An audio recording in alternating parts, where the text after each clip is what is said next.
Hello guys, இன்றைக்கி நாம் என்ன பார்க்க போகிறோன்னா ஸ்டார் ஃப்ரூட் மரத்தை பற்றி தான் பார்க்க போகிறோம்.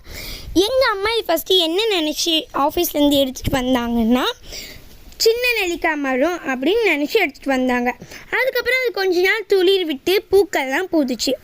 அதுக்கப்புறம் இந்த பூக்கள் பூத்ததுக்கப்புறம் தான் எங்களுக்கே தெரிஞ்சிச்சு அது ஸ்டார் ஃப்ரூட் மரம்னு. அதுக்கப்புறம் அந்த பூக்கள்லாம் டக்குன்னு வாடி போய் கீழே விழுந்துருச்சு. எங்களுக்கு என்ன பண்ணுறதுன்னு தெரியல. அதனால நாங்கள் கிச்சன் வேஸ்டேஜ்லாம் அந்த செடிக்கு போட்டோம். அதுக்கப்புறம் அந்த செடியை எடுத்துகிட்டு போய் வெயிலில் காட்டினோம். அதுக்கப்புறம் அந்த ஸ்டார் ஃப்ரூட் பூக்கள்லாம் நல்லா உதிராமல் அந்த பூக்கள்லாம் கொட்டறது நின்றுச்சு. அதுக்கப்புறம் அதுலேருந்து குட்டி குட்டி ஸ்டார் ஃப்ரூட் வந்துச்சு. அது பார்க்க அப்படியே ரியல் ஸ்டார் மாதிரி இருந்துச்சு. எனக்கு ரொம்ப ஹாப்பி ஆகிடுச்சு. ஏன்னா இதுதான் நான் ஃபஸ்ட் டைம் ஸ்டார் ஃப்ரூட்டோட பிஞ்சையும் அதுக்கப்புறம் அந்த செடியையும் பார்க்குறேன். நான் என் எல்லா ஃப்ரெண்ட்ஸையும் கூட்டிகிட்டு வந்து காட்டினேன்.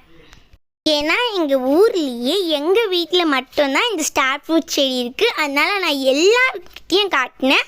நான் டெய்லியும் தூங்கி ஏஞ்சிட்டு வரும்போது இந்த ஸ்டார் ஃப்ரூட்டை பிஞ்சுகள் விழுந்திருக்கா இல்லை பிஞ்சுகள் பெருசாக இருக்கா அப்படின்னு நான் பார்ப்பேன். ஒரு சில பிஞ்சுகள்லாம் கீழே கொட்டியிருக்கும். இதுக்கு வேற இந்த குரங்கு வந்து எல்லா பிஞ்சுகளையும் சாப்பிட்ரும். அதனால நான் ஸ்கூல் போகிறதுக்கு முன்னாடி பாத்ரூமில் ஸ்டார் ஃப்ரூட் செடியை வச்சு மூடிட்டு போயிடுவேன்.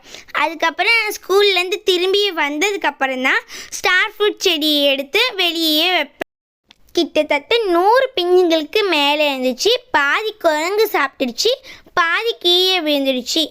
எனக்கு வெறும் 10 ஸ்டார் ஃப்ரூட் தான் கிடச்சிச்சு.